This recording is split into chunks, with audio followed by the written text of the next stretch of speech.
अब जल्द ही सुनीता विलियम्स और बुच विल्मोर की वापसी धरती पर होने वाली है। स्पेसएक्स के स्पेसशिप ड्रैगन से इनकी वापसी होगी। आपको बता दें कि आज यानी 18 मार्च को भारतीय टाइम के मुताबिक 10:35 पर स्पेसशिप को इंटरनेशनल स्पेस स्टेशन यानी आईएसएस को अनडॉक किया गया। खास बात यह है कि ड्रैगन का अनडॉकिंग कई नॉर्म्स पर निर्भर करता है और इसमें भी स्पेसशिप और रिकवरी टीम की तैयारी, मौसम और समुद्री सिचुएशन, इसी के साथ दूसरे नॉर्म्स का भी पता लगाना शामिल होता है। और इससे भी बड़ी बात यह है कि नासा और स्पेसएक्स क्रू 9 की वापसी के करीब स्प्लैश डाउन की जगह की पुष्टि करेंगे। तो आइए आपको बताते हैं कि कैसे और किस वक्त सुनीता विलियम्स धरती पर कदम रखेंगी। नमस्कार, मैं हूं आपके साथ देवांश वर्मा और आप देख रहे हैं one India Hindi. Sunita Williams और बुच विल्मोर ने 5 जून 2024 को टेस्टिंग स्पेसशिप स्टारलाइनर से आईएसएस के लिए उड़ान भरी थी। उनका यह सफर महज 8 दिन का था, लेकिन 8 दिन के बाद वापसी नहीं हो सकी। वजह थी स्टारलाइनर में खराबी आना। अब नासा ने विल्मोर और विलियम्स की वापसी के बारे में सारी जानकारी दे दी है। जैसा कि 18 मार्च यानी आज की सुबह 8:15 पर हैच क्लोज हो चुका है और इसके बाद 10:35 पर अनडॉकिंग भी हो गई है। फिर कल यानी 19 मार्च को 2:41 पर डीऑर्बिटिंग होगा और इसके बाद ही वायुमंडल में स्पेसशिप की एंट्री हो जाएगी। 3:27 पर स्प्लैश डाउन यानी समुद्र में स्पेसशिप की लैंडिंग होगी और इसी के बाद फिर 5 बजे पृथ्वी पर वापसी के संबंध में प्रेस वार्ता रखी गई है। हालांकि ये सारा प्रोसेस मौसम का मिजाज देखकर फॉलो किया जाएगा।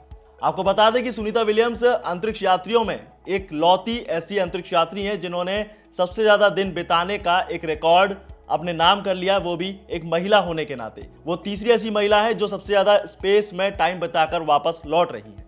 इंडियन टाइम के मुताबिक 19 मार्च को उनकी वापसी होगी, तो वो अंतरिक्ष में कुल 286 दिन बिता चुकी होंगी। इसी के साथ वो एक यात्रा में तीसरी सबसे ज्यादा दिन बिताने वाली, वो भी आईएसएस पर एक पहली महिला बन गई है। आपको बता दें कि विलियम्स से पहले स्पेस में क्रिस्टीना कोच ने 328 दिन बिताए थे। वहीं पिग्गी विट्सन ने 289 दिन तक स्पेस में रहने का रिकॉर्ड बनाया और आईएसएस में एक बार में सबसे ज्यादा 371 दिन तक अंतरिक्ष यात्री फ्रैंक रूबियो भी रहे हैं। वहीं अंतरिक्ष में स्पेस वॉक का रिकॉर्ड सुशान हेल्मस ने और जेम्स वोस के पास है। इन दोनों ने एक बार में 8 घंटे 56 मिनट तक स्पेस वॉक किया है और सुनीता विलियम्स ने अब तक 9 बार स्पेस वॉक करके एक रिकॉर्ड कायम कर दिया है। इस दौरान उन्होंने 62 घंटे 6 मिनट स्पेस वॉक में बिताए हैं और यही उन्होंने बाजी मार ली। वो इस मामले में सबसे पहले नंबर पर आ गई है। हालांकि 19 मार्च से पहले ही धरती पर वापस लौट सकती थी सुनीता विलियम, लेकिन इसमें कुछ प्रॉब्लम्स आई और क्या थी वो, तो ये भी समझिए। दोनों अंतरिक्ष यात्री जून 2024 में स्टारलाइनर स्पेसक्राफ्ट के जरिए इंटरनेशनल स्पेस स्टेशन पहुंचे थे। इसे बोइंग ने बनाया था। स्टारलाइनर में आई खराबी की वजह से इनकी वापसी की यात्रा अटक गई।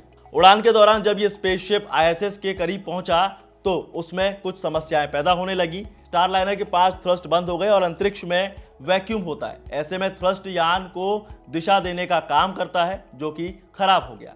इसी के साथ इस यान का हीलियम भी खत्म हो गया था। इससे दोनों अंतरिक्ष यात्रियों की वापसी की योजना अटक गई।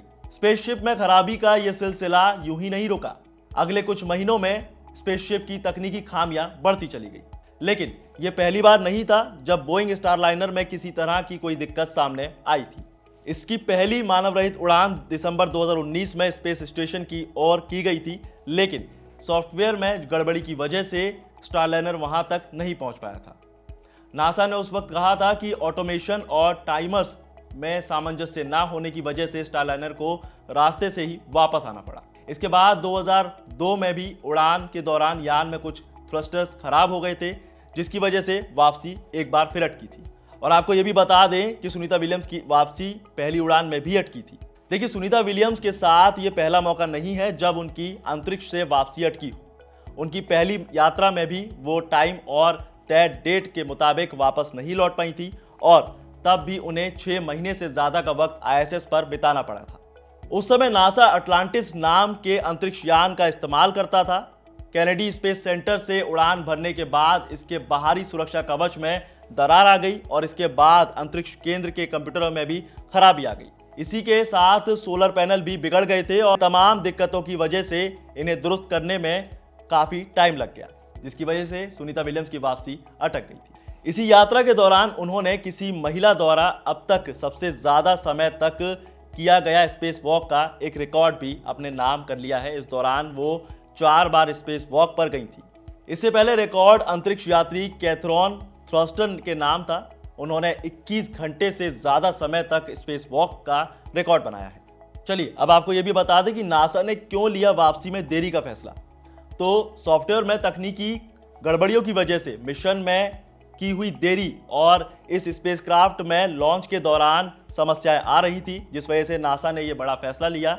इसमें ऐसी समस्याएं थी जिसकी वजह से वायुमंडल में प्रवेश करना खतरनाक हो सकता था और इसी वजह से नासा ने तय किया कि सुनीता और विल्मोर ने स्टारलाइनर के विकल्प पर काम करना शुरू कर दिया है। इसके बाद एजेंसी ने तय किया कि वो एलन मस्क की कंपनी स्पेसएक्स का इस्तेमाल करेगी। तमाम दिक्कतों के बावजूद स्टारलाइनर बनाने वाली कंपनी बोइंग ने लगातार यही कहा कि उनका विमान सुरक्षित है और वो अंतरिक्ष यात्रियों को वापस लाने में सक्षम है।